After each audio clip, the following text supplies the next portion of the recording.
Yes, reka ngusubize kandi nkwifurize ibihe byiza ukurikira Isimbi TV. Nizere yuko umeze neza kandi uri amahoro. Nizere yuko aho uri mu gihugu urimo ku mugabane uriho intara urimo iyo ari yo yose, ndavuga by'umwihariko hano mu Rwanda.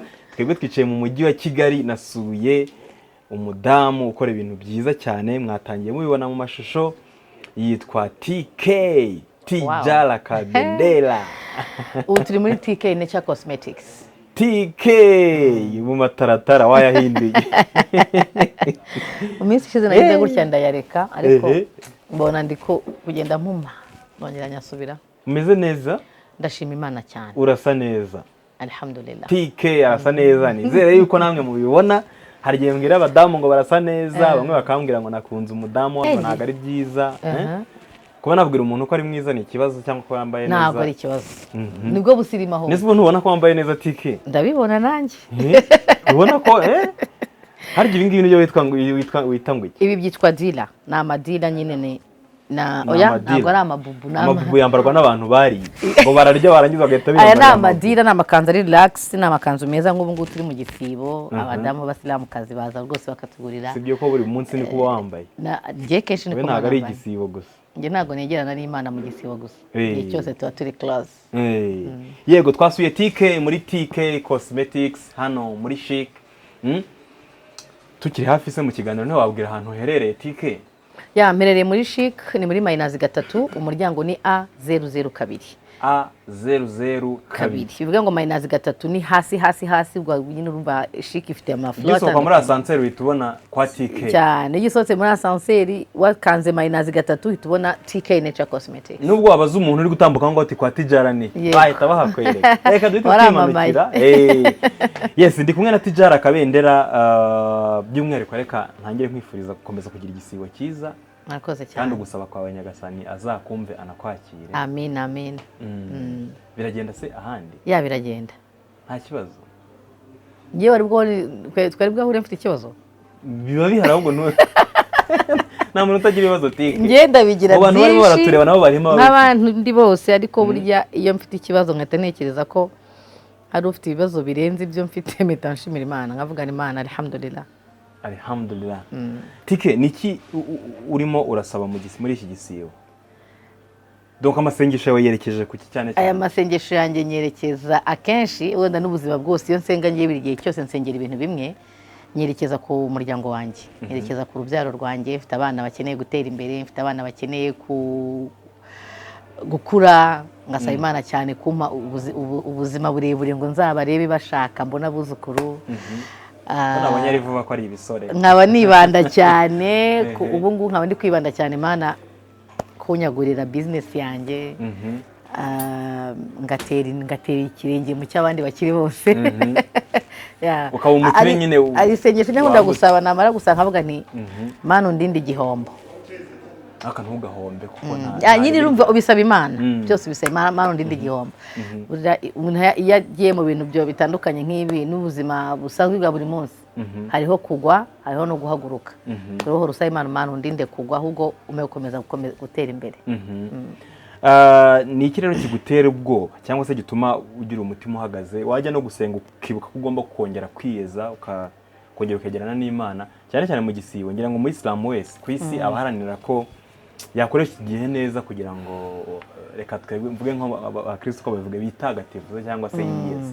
Ubundi uku kwezi ngunda kuvuga ko Imana wenda yaratubereye nk'abasilamu kuduha kuno kwezi, kuko ni nka gome. Ni ukwezi uhanaguramo ibyo wakoze. Iyo uzi ubwenge uzi gukoresha kino gihe, wakibyaza umusaruro, kuko nta muntu n'umwe uri perfect. Byanze bikunze twese turabanyabyaha. Byanze bikunze nta muntu uri bubibe arebe kino kiganiro ambwire ngo hoya ngo ngiye sinkora iki. Turacumura pe, kuko turi abantu. Turareba tugacumura, turavuga tugacumura, nta nubwo umuntu regubura ugucumuza. Ari igihe ugutireka nge nirinde runaka akagucumuza. Ukajya kumva umuntu arahurudutsa ati TK iki ni. Ugasanga rero nguwo warimo yakuganisha ku mutima mubi wo gutuma umutekereza nabi cyangwa umuvuga nabi cyangwa umutuka cyangwa ugira ute. Ibyo byose tuganisha mu gucumura. Turicara tukavuga abantu, turicara tugasebanya n'urugero, turicara tugatukana n'urugero, turanibarega. nta muntu wakwishyira ngo ambwire ngo ntiyiba, tukifuza abagore b'abandi cyangwa abagore b'abandi. Ibi byose ni ibyaha bitubamo twebwe abantu kuko twitwa umuntu. Iyo rero uzi ubwenge mu gisibo uri umusilamu ni gome yo guhanagura bya bindi wakoze ugatangira bundi bushya. Iyo kandi utagukoresheje neza uguma nyine kwa kundi ntacyo ubukoze. Bivuga ngo ikintu kintera ubwoba cyambere no gutekereza ngo ino si tuzayisiga si iwacu, hari aho tuzajya, handi tuzajyana iki. Ubona abantu bumva yuko iyi si atari iyacu cyangwa se atari iwacu. Burya iyo umuntu yamaze kurengwa cyangwa se hari n'ufata akantu gato gusa agahita abona yuko byarangiye, ariko byanze bikunze icyo ufite cyose, icyo uhagazeho cyose, etaje uryamaho, zahabu wambaye mu gatuza, abana ufite bize bakaminuza za Amerika na za Canada na hehe, one day uzabisiga, uzacaho. Ibyo bintu byose ngenda bizirikana, ndabizi. One day uzaryama ahantu wenyine, dushyireho beto cyangwa dushyireho igitaka, tuhagusige tugende. One day bivuga ngo byakwiye gutuma wamugana umuntu wumva yicishije urupfu, ubundi urupfu nirwo rutagira inshallah. Nta miki nina lillahi. Ubundi umusiramu yo muhuye ukamubwira uti tujya tuzabona nejo, bavuga uti inshallah, Imana nibishaka, ubushobozi bw'Imana, ubushake bw'Imana. Mbese ikintu cyose kiganisha ku ejo hazaza ukiragiza Imana, ku bushake bw'Imana tuzabona nejo, ku bushake bw'Imana ejo nzaza, ku bushake bw'Imana ikintu cyose wongeyeho inshallah uvuze uti Imana nibishaka. Ariko ntabwo umuntu yakubwira ngo shati jya ntuzapfe ngo uvuge ngo inshallah, ntibishoboka. Urupfu nta inshallah rugira. Uzacaho buri wese avuga ati inna lillahi, harya bavuga ngo inna lillahi wa inna ilaihi rajiun. Twavuye kwa Nyagasani kandi tuzasubira kwa Nyagasani. Niko iryo jambo risobanuye. Yego, Tike, wigomwe biki muri iki gisibo? Ngira ngo buri Muslim afite ibintu yigomwe, kavuga ati muri iyi minsi nyine uhereye ku itariki 13 mwagitangiye. Yego. Kugeza ku zindi 13. Kugeza ukigomwa ibintu runaka waristinze cyangwa se wabwiye Imana. Ni ibiki ku giti cyawe wigomwe mu buzima bwawe? Ngewe ubundi ntago nkunda kwegerana n'Imana cyane mu gisibo, ariko kumva wamugana hari ibyo umuntu yigomwa. Harimo wenda kurya ku manywa, ukiyiriza kwa kongera umubare w'amasengesho ukora. Dusenga 5 ku munsi, ariko mu gisibo hari andi masengesho y'umugereka umuntu agerekaho.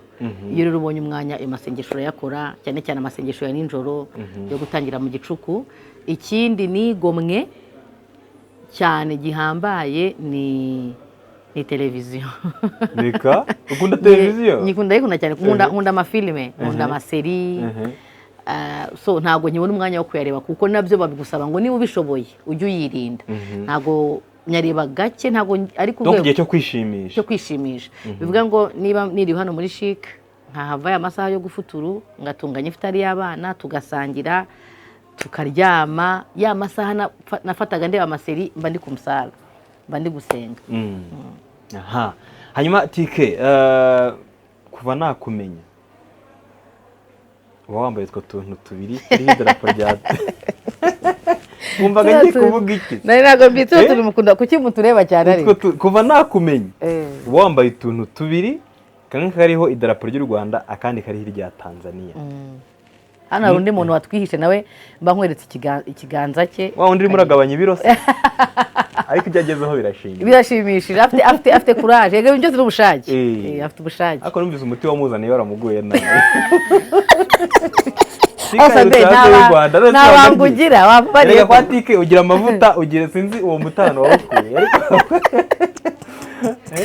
Urumva nawe rero wagira uruhu rwiza ukanabafasha no kugabanya ibiro.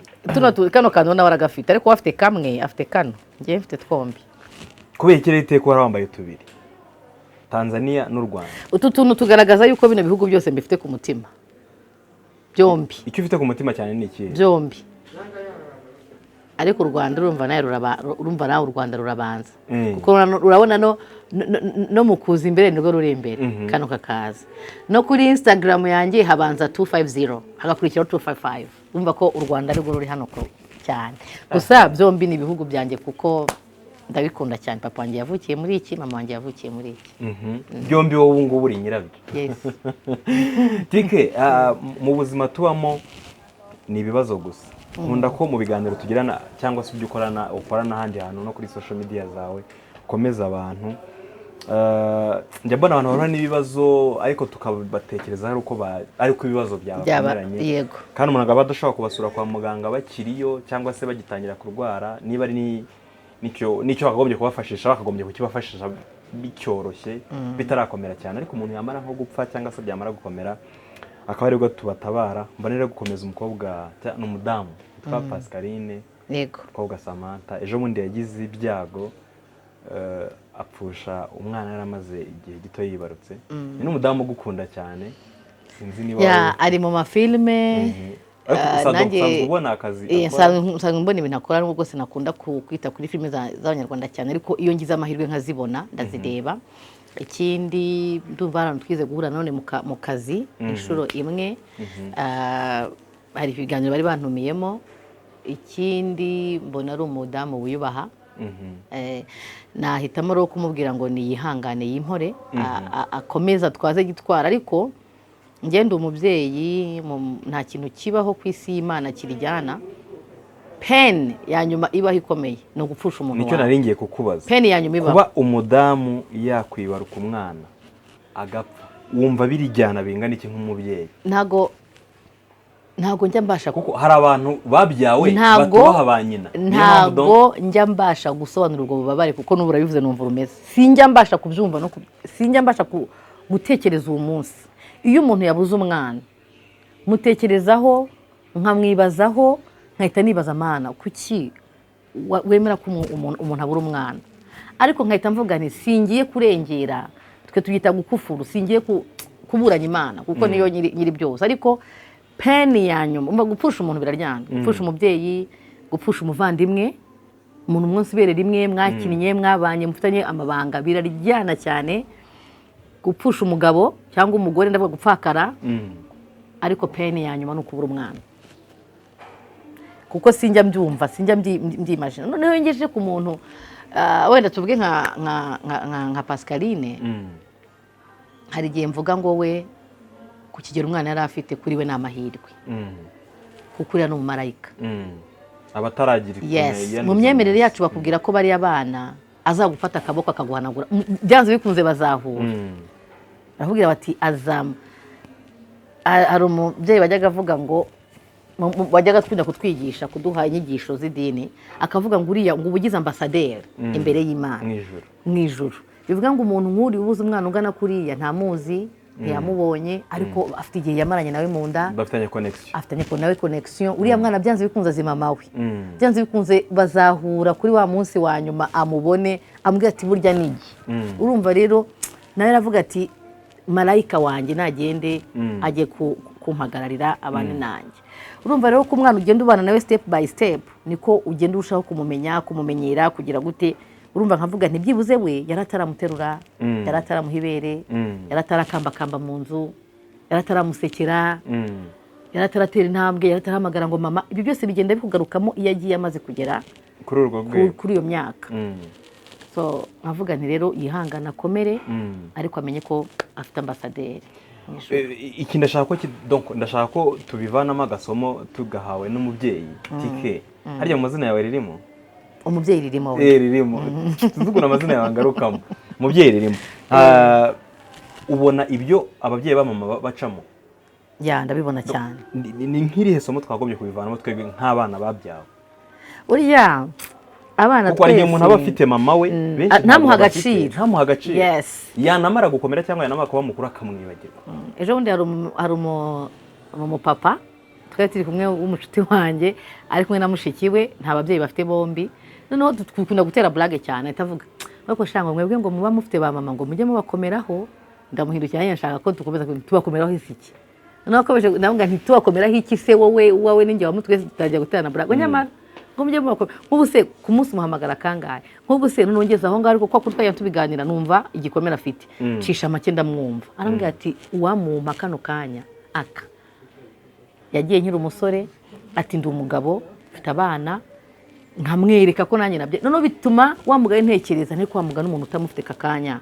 Iyo umufite akenshi hari imyaka, ariko nanone hari imyaka ugeramo ukajya wumva murangana, ukajya wumva mugomba guhangana. Ariko iyo wicaye hasi ukabyara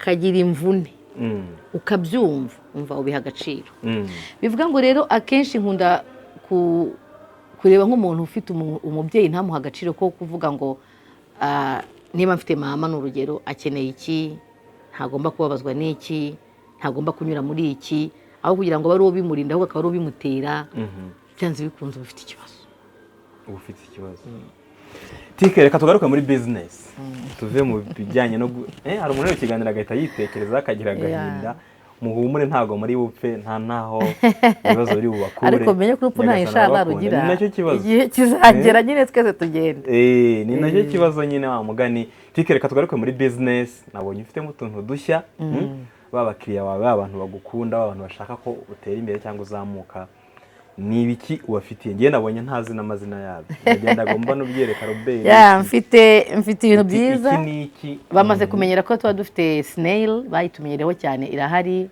ejo bundi ngira gutya nzana indi product yitwa Wix ni amavuta meza ngira ngo baraza kugenda bayabona nayo afite game ariko kandi mfite no product zindi ku ruhande zo mu nganda cyangwa se zo muri company zitandukanye hari company ya L'Oréal ni company izwi ku ma deodorant ku ma parfum mfite ama shampoo ya L'Oréal mfite ama deodorant hari company ya Johnson barayizi ko ari company yo mu Bwongereza ikora ama baby wipes igakora ama body shower igakora ama shampoo y'abana byose nabyo nahisemo kubizana impamvu nuko abantu benshi bagiye babinsaba kuma comment bagiye bambwira turashaka product z'abagabo turashaka amavuta y'abagabo turashaka ama body shower ngira abagabo bayobagore gusa nyine ubwo ngubwo n'abagabo natangiye kuyaza nari mfite abagore gusa ubwo abagore no bakunda kwisiga abagabo rero mfite ama shampoo yabo mfite ama body shower yabo yo muri douche nkagira n'amavuta yabo yo kwisiga ikindi mfite gihambaye abantu bakunda kumbaza hari product zoroshya munsi y'ikirenge hari product yoroshya munsi y'ikirenge hari product yoroshya mu kiganza mfite rero utuntu tw'utuga wambara iminota nka 20 mu kiganza cyawe hakoroha n'aha ngaha hakaba hakeruruka mbese hagacya kuko hari umuntu wisiga amavuta ariko ikiganza cye cyarabaye umukara ikiganza cyarabaye umukara izo garo zirahari n'amasogisi yazo wakwambara kuri icyo kirenge dufite izo spray watera ku kirenge dufite ama oil wasiga ku kirenge no mu kiganza kugira ngo habashe koroha izo product bagiye bazimbaza kenshi ariko ubu ngubu ndazifite nibaze kwatike babajama bafite ikirenge munsi kitameze neza nyine kiba cyara kubera yuko bo ari abanebwe mu gusigamo amavuta cyangwa se azajya ashyiraho iyo oil ashyiraho na spray dirirangira nihashyira iminsi ngaho icyumweru yambara ayo masogisi ayambara nka 3 mu kwezi ariko nyine hagahita nk'akababebe yes kakoroha ariko kandi urabikoresha ntabwo bihoraho urabikoresha bikarangira ugakomeza ubuzima busanzwe ukajya bisiga bisanzwe ikirenge cyaroroshye ibindi ni ibiki ibindi ni imyenda na aya madira nambaye mfite amabara yose mfite amadira menshi cyane asaga 100 ubwo bane batinda barasanga yashize mu mabara atandukanye abadamu bateka iftari ujya guteka ukambara akantu koroshye nk'aka jya gusura inshuti n'abavandimwe ukambara akantu kari relax ngoro mfite imyenda myiza yavuye muri Turukiya y'abasilamukazi mfite amajuba muzambara ku irayidi ntuzavuge ngo turi mu bihe bya corona ntabwo tuzajya gusenga ariko uzambara uri iwawe uberwe wumve ko wambaye uri mu rugo nubwo bagiye mu kazi cyangwa wagiye no mu kazi ukavuga uti nambaye umwenda mwiza byose birahari ndetse kaza ari abantu bake bazaterana ku irayida ariko tutegereje ko hari gahunda bazadusorera tukamenya ko izabifasha Tike rero iyo ugiye kurangura iyo ufashe urugendo uvuga uti mvuye mu Rwanda ngiye aha n'aha ngiye kuzana imari nicyo ugendana ku mutima kitari amafaranga n'ibyo uri burangure gendana Imana isengesho buriya mfite tasubihi ngendana mu isakoshi akenshi iyo ndi mu kirere niyo mba ndi gusoma imeze nk'ishapure niyo abantu bazi cyane ariko nta musaraba ubaho nta musaraba ubaho ubwo ngubwo ngenda ngasoma nkabagira n'agakoroani gato ntabwo njya nkibagirwa nkagira mu isakoshi urumva rero iyo ndi mu rugendo akenshi mba mfite Imana ku mutima Tike muri business mu gihe umazemo bimaze kukwigisha iki mbere wakoreraga abandi ariko ubu ngubu ni wowe boss bimaze gutuma nkunda amafaranga cyane sigaye nyakunda mane cyarago yakundaga cyane ariko musigaye nyakunda buriya nabagavugaga naryama nzahembwa naryama imvura nigwa ndababwira ko narwaye grippe ariko singeyo ariko nzahembwa ariko se waba utabyutse ngo uze muri ariko ubu ngubu ugomba kuza kuvuga uti ugomba kuza kuvuga uti ino nzu izishyurwa iki, ibi bintu bindi bizava he, umutekano w'ahangaha uzishyurwa iki, umuriro uzishyurwa iki, tutibagiwe n'ibyo mu rugo kandi byose. bivuga ngo rero iyo utangiye kwikorera, ngiye kuvugana ko iyo utangiye kwikorera umenya agaciro k'ifaranga cyane kurusha kubona avuga uti anzahe ku kwezi kuzagera ba 200 angahe, nishyure inzu, nishyure butike, ye birangire ntegereze ukundi kwezi. Ariko iyo wikorera umenya agaciro k'ifaranga cyane kuravuga uti aya ngaya ndashyira, aya ngaya ndashyira, nibyo nyine umuntu ahoramo. Rero ukiva muri RBA natekereza ko utazongera kuba cyane kuri social media, numva ugiye kuba umuntu wo muri business. Iriya social media yanjye ahubwo iriya social media imbaraga kurusha. Iriya social media yanjye nayo ubwayo ni business kuko nyamamarizaho amamaza na TK wamamariza. Harya ngo amamaza na amamaza na TK wamamariza. Warasinyaga contract gashya? Yego nasinye contract nshya yo kwamamaza abantu bakora cakes ariko bafite ishuri ryigisha gukora cake. Urumva ni impamvu nabaye interested nuko ari kwigisha urubyiruko umwuga. Uzi umwana uzi kuvuga ngo ntukandi wabizi ko mfite umwana w'umbarista. Umwana wawe byose nabyo ni nkabiriye nyine. Yes, gukora ikawa, gukora cake, gukora ama juice. Ku buryo bavuga uti ngiye gusaba akazi muri hoteli mfite certificate yuko nize gukora cake. Ngiye gusaba akazi muri patisserie runaka kuko nzi gukora cake, nzi gutunganya ibi bintu. Iyo ngiyo nari contract yaje kubera ko bazi ko wamamaza na TK ukamamara. Ngo amamaza na TK ngo wamamaza. Rero nari kugiye kuri social media yanjye nayo ubwayo ni business. Nyamamarizaho abantu, nyamamarizaho ibikorwa byanjye, so ntago nayivaho kuko ntashyizeho ibikorwa ngo babimenye, ntago abakunze banjye bamenya ko ibikorwa byaje, ko product zaje. Okay. TK ntaho yagiye kuri social media aracyahari cyane. No kuri YouTube nsigaye mbona YouTube nayo iraje next week tutagira content nshya. Wabonye umuntu ukorera se za gahunda? Naramubonye. Naramubonye mu ntabwo ndi bubivuga. Ari umuntu witwa Dickson, reka muvuge abiri inyuma byose arimo abikora ya. Bazabona byose byarangiye bimeze neza. Ahubwo se ko duherukana bakujyana muri RIB byarangiye, RIB gushakisha byarangiriye. Iyo deal tuyireke tuvuge ibyanjye gusa. Byarangiriye he? So uzunyigisha ngo umuntu najya kubwira burya byo uhita uvuga ngo tuvuge reka tuvuge ibyanjye. Oya nyine byarangiye cyangwa biracyari muri process? Ntago mbizi. Umunsi nabimenye nabwo nzabitangariza abanyamakuru nkuko mwabibonye mu binyamakuru, nzongera mbitangariza abanyamakuru cyangwa se wabijyanye azongera bitangaze. Ariko rero tijana ngiye nibaza ibintu ucamo byose mu buzima bwawe, hari ibibazo nyine umuntu abahanganya nabyo, ariko by'umwihariko wowe uri umudamu uri muri showbiz kandi ukaba ufite noneho umuryango munini, ngo ndambaramo na ba mama nyine kuko nabo ubu ngubu bafite mu nshingano, ukagira umuryango wawe bwite, ukagira nizi business, ariko byose ugasanga urabitwarira hamwe kandi bikagenda neza. Niki gituma ugira imbaraga zo gukora cyane? Erega imbaraga buryo donc nta nari mushobora kurirwa mu buriro bacitse intege kubera ko bitameze neza ngo wirirwe uryana. Ejo hari umuntu wamamagaye nka saa 6 ndamwitaba ahita mbaza ngo uracyaryamye, ndamubaza nti aya masaha asa ahubwo hari umuntu muzima ufite amaboko abiri n'amaguru abiri wabukiryamye. Ubu tuvugana se aya masaha nta bajama baryamye? My godness.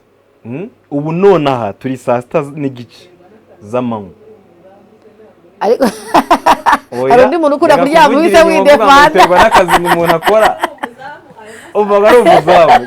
Ariko uzi ko abazamu abafite akazi k'amanywa. Afite akazi k'amanywa. Umuntu yavuye mu cyaro akaza guceza. Kuryama ahise yidefanda.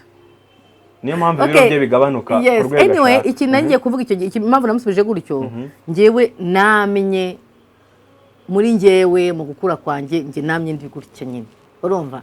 Noneho ikindi ni responsibility. Ari byo ubona aho na responsibility zose zikwirunzeho ari wowe zireba. Nta muntu ujye kubwira ngo yewe muntu mfasha iki, yewe muntu mfasha minerivare, yewe muntu mfasha indi, yewe muntu mfasha. Ahubwo ugahita no kuvuga uti ko bino byose ari nge bireba, nashatse ahangaha nkatobora, ejo nkazatobora hariya, ejo nkazatobora hariya gutyo. Kuko hari ikintu umuntu burya biterwa n'inzira umuntu yahisemo gushakisha ubuzima. Hari uhitamo inzira. Ndaje mbwire Evelyn azagutumira mu kiganiro cyitwa Tinyuka urashoboye. Hari uhitamo inzira iri shortcut. Kuko nawe ugeze harakomeye. Bari uhitamo inzira iri shortcut yo kuvuga ngo ndiyewe rero kugira ngo mvunike, amplis ndi umwana w'umukobwa nzakwishura inzira kugira ngo mbashe kubaho neza. No, ntago byigeze biba ntuza yanjye, umuco wanjye nakuze numva niba nkeneye urukweto ndiburwane narwo ndubone. Ubwo rero bituma nibaza uburyo ukora cyane gutya, uracuruza urihiringa kuva nakumenya umuntu ushakisha, kandi ngo mu muco w'abayisilamu ngo umudamu abagomba kuguma mu rugo, abafite ukuntu agomba kwitwara muri societe, ariko wemba mbona ibintu by'ubusilamu kazi usa naho utari ko bimeze. ariko burya ntabwo ariko biri, sinzi impamvu ariko twabifataga kuko twe twakuze tubona hariho n'abasilamu uzanarebe muri sosiyete y'Inyamirambo, sosiyete iriya yo twita ngo we mu Giswahili, uzahagera usange n'abagore nibo bacakarika kenshi, abagore nibo bacakarika cyane, abatetse amandazi ku muhanda n'abagore, abatetse capati ku muhanda n'abagore, abakaranga isamake ku muhanda n'abagore, abafite amaduka hari Inyamirambo ubona n'abagore. Bivuga ngo iyo ngiyo ngiye naketse ko yari wenda ari imyumvire ya kera, kuko abagabo b'abasilamu wenda babiganishaga mu muco wo gufuha, kandi icyo gihe bakaba bari bafite amafaranga yo gutunga babagore. Ariko ubu ngubu niba isi turimo ari ugufatanya, ntabwo umugabo yakubwira ngo icara hasi ngo abikore wenyine byose. Isi turimo no gufatanya, umugabo waracaha nawe ucaha muhurize hagati. Numvaga ari ibyo bya Islam rero. Je niko nari mbizi. Ntabwo ari byo. Umusilamu kandi ikindi wenda bagiye bivuga ngo bya Islam kuko mu Bwarabu, mu bihugu by'Abarabu usanga abagore badakora, kubera ko bo bagendera kuri ya mantete yo kuvuga ngo umugore ni ururabo, umugore ni zahabu yicara mu rugo. Ariko ibuka ko biriya bihugu by'Abarabu bifite amafaranga menshi, bafite za petroli, bafite n'abagore, bafite abagabo bazi gukora, bafite abana bazi gushaka amafaranga. Kuko mu biriya bihugu by'Abarabu umwana w'umuhungu ugeze imyaka 12 kuko ntabwo bajya biga, bakwigisha gusoma no kwandika a 12 ans, papa akahita gutereka muri akahita guha ikigega kimwe cya petroli. Bivuga ngo na papa asohoka n'umuhungu wawe agasohoka n'abasaza bagasohoka, wowe urasohoka ujyayo, barakuzanira ibyo ukeneye byose aho ngaho wicare, buri muntu wese amenye ntuzi. Ariko twebwe isi turimo yacu hano mu Rwanda, ntabwo uzabona umugabo ubasha kuvuga ngo ngewe ngende umugabo ndakodesha inzu jyenyine, nishyura amashuri y'abana, ngurira umugore wanjye umwenda. Kandi ikindi niba ndi n'umugore mfite umugabo wimpa byose, iwacu nanjye barankeneye. Nzabwira se umugabo wanjye kujya kubakira iwacu, nzabwira umugabo wanjye ngo ujya kugurira mama igitenge, nzabwira umugabo wanjye ngo mwene mama wenda arashaka iki, niba ngiye nshobora kukimufasha. Ahubwo bivuga ngo ibyo byose bituma utekereza plan B. Ese mu gihe wa mugabo azaba atagihari bizagenda bite? Bivuga ngo rero mutekereza ko umugabo azaba atagihari umunsi wa mugore oya ntabwo bivuga ngo kutagihari ko kwenda ashaka gupfa, mushobora gutandukana, mushobora no gutandukana ukajya mu buzima bwawe akajya mu buzima bwe. Ariko ujya wumva ko nk'iyo umugore n'umugabo babana, umugore akenshi baba bavuga ngo ese nguramutse upfuye twabaho dute, kutadushakira ahantu nuko abagore bakagira, kuko bazi ngo twe ntabwo dushaka gukora, sabe ngiye azakora ngiye nicari. Ariko iyo uramuka utekereza ngo nanjye nzahaguruka nkore, nta nubwo igihe umuryango wabaho gute ngo uyu mugabo aramutse ngo atangwa afunze. None ubwo mu muryango wanjye cyangwa sosiyete nzengurutse hari uwambaza ngo ariko ngo wabaho umugabo wapfuye? Ntawe abimbaza kuko bazi ko ngende umukozi uri indwanya. Nivuga ngo rero n'umugore niba mubonye wenda umuntu ukunda kwicara cyane ari umugabo umuha byose, babyibazaho nyine koze nk'uyu mugore ko adakora, nk'ubu mu gihe uyu mugabo azaba atagihari. Bivuga ngo ngiye mbona hari baba bavugira ngo batange kuhaje kuri wa muntu udakora, nawe haguruka ukore, kuko nakubwiye ngo urupfu nta inshallah rugira. Tike nani nyuma mbonye ufitemo cya miruwari kinini, iyo uhagaze imbere ya miruwari, apana kuvuga ngo urirukanka, donc uhagaze imbere ya miruwari wireba ubona mbona iki? Mbona donc iyo uhagaze imbere ya miruwari urimo urireba, cyagiye uba ufite umwanya wo kwireba. Mbona mama w'abana, nkabona mukuru w'abantu, mushiki w'abavandimwe banjye, umukobwa wa Kabendera Shinani na mama Konje, byose nkahita mbigarura nkabihagararamo nkavuga nti ngomba guhangana. Iyo urebye muri miruwari nicyo ngicyo ubona? Yes. Mbona banzengurutse gusa nkavuga nti kimwe cyose kikajya mwanya wacyo. Hanyuma bitekereje ku munsi rero tuzaba tuvuga ngo inna lillahi wanjye sabe, ndateganya ko muri bitekereza ku munsi wo gupfa kwawe. Njya ngutekerezaho cyane. Iyo bitekereje wibwira iki rero? Ukareba n'isi tubamo, hihibikano mwirirwamo ibi. Ndabitekereza cyane ibi ngibi turi kukwamamariza bya TK Cosmetic. Uka uzatekereza uti reka mpamagare tujya dukorana ikiganiro. Nta kiriho. Nge ndabitekereza cyane cyane nk'iyo umuntu yapfuye, umuntu wo mu muryango, hari igihe binzamo nta muntu wapfuye gusa nkavuga aho nkahita ntekereza ariko disi buriya se inshuti, abavandimwe, abo twabanye, abo twakoranye bazanyibuka ku byiza cyangwa bazanyibuka ku bibi? Nzakumburwa cyangwa ntabwo bazankumbura, bazandirira cyangwa ntabwo bazandirira bazishima. Ariko cyane cyane 90% nkahita ntekereza abana banjye. Se Sabe azahura nawe amumpera 1000. Sabe azamenya ko hahita najya bizana nkavuga ni mana, ukavuga uti reka simbitekerezeho mpaye imyaka myinshi yo kubaho, hano hantu hari nyuma yanjye hari utuntu none se mu bantu badukurikiye bajya batekereza ku munsi bazaciraho, ariko ubaye utawutekereza umuntu atekereza ku munsi w'urupfu rwe bituma arushaho kwiyoroshya kumva yuko iyi si nyine tuyirimo nk'abagenzi. ariko niba ari ikintu cya mbere mpinga ni iyi si, nta gaciro nyiha na gato, ndayipinga byatari kuko nyitinye nyubahe nyiremerezeho nyigireho igitangaza nzayisiga, kandi nyisiga hazaza abandi kuko hari n'abandi bari hano, kuko hari n'abandi bari hano bari bakomeye byari bihangange. hano twicaye haze muri eto kera barahigiraga, ariko kera barahigiraga ubu hari shike. Mu minsi yashize hari umuntu wapfuye ahitamo isomo rikomeye cyane, ndavuga ni inosisi yacu Magufuli bitewe n'amagambo yavugaga, bitewe n'ukuntu yari ameze, bitewe n'iriya myaka 5 yabayeho yiyamamaza akora pompaje, uhamwe ukavuga uti uyu muntu yatumye mvuga ni noneho ndabikonfirima. Ntabwo hano hantu ari iwacu, twiyoroshye tubane dukundana, tubane tworoherana, dufashanye. Twe kuntu umuntu ababaye ngo aho ugira ngo tumufashe tumuvuge, hari igihe ubana n'umuntu ukavuga uti sha kanaka yarakenye kandi yarirataga shawe, wimuvuga ahubwo mufashe gusubira muri bwa buzima yari afite, kandi umukeno si ingeso, kandi gukena nabyo si ingeso. Ushobora guhora umuntu ukavuga uti wabonye kanaka yasuhuzaga abantu se, kirya Imana wenda irimo nakubita ikinyafu, badasuhuza abantu tike ndabyumva, ariko umuntu ugasanga umumama nta reka nkubwire Sabe, wamwegerwa asa naho umuntu uke, umuntu nakwiyemeraho kuko akize mukazahura yarakennye uzamufashe, kuko Imana izaba irimo nakubita ikiboko, mufashe rero kuryoherwa na cya kiboko, irimo nakubita ikinyafu cyahatari. Bivuga ngo rero ntuzavuge ngo burya ngo yariyemeraga kuko yari afite, ngo ngiye ntago yamaye agaciro kuko ntacyo nari mfite, ahubwo mufashe icyo gihe kuko aragukeneye none icyo gihe we kuba nkawe. Nese kuki we yiyemera mu gihe ari umukene? Niba se ariko Imana yamuremye ugiye kumuhindura, kandi n'Imana imuhaye iryo somo, kandi wabonye kuri Imana ari seriye, irakureka ukazamuka wajya kumanuka, ntabwo utiza nta nubwo kwegereza ingazi ugwa nkavoka, ntabwo kwegereza ingazi. Bivuga ngo rero ibyo byo guhora twishyira mu myanya itari iyacu nta cyari cyo. Reka twicare hano muri shike twirebera amadira, twirebera imyenda, tuza twigurire, twambara amabugu, uze twiterere story, uze gute ibya siporo abo byananiye bajya biyambarira amadira. Nabona nzajya wa muti wahaye nuze bazaze mbaye nabo wa muti, ariko yambwiye ati wari unyishe. None tike ubushize watanze nimero, ariko nizere ko baguhamagaye. Ino nimero barampamagara, ariko nyamuneka mujye muhamagara mushaka product, baguhamagara turagukunda, byibuze no gukunda nta kibazo, nabyo bajye babimbwira. Ariko hari umuntu ukubwira ibindi bitajyanye na business ukumva zaba ari message ko bari kuguhamagara. Iriya nimero dutanga hano ni ya business, hamagara ushaka amavuta, ushaka imyenda, ushaka ibijyanye no kwamamaza. Rega amamaza na TK wamamare aho kanura kazi. So ni 0788314638. Iyo duhamagaye ubasha kutubona tukakugezaho ibikorwa byacu. Okay. Murabyibuka twakoranye ikiganiro na TK ari kumwe na Nunu, dukorana ikiganiro na TK ari kumwe n'imfura ye, tugenda na Shinani. Si imfura? Yes. Washaka ko mentioning. Shina ubaho. Niwe imfura ya TK. Ngatangiye guterera. Ariko uriya musore nabonye abantu baramukunze.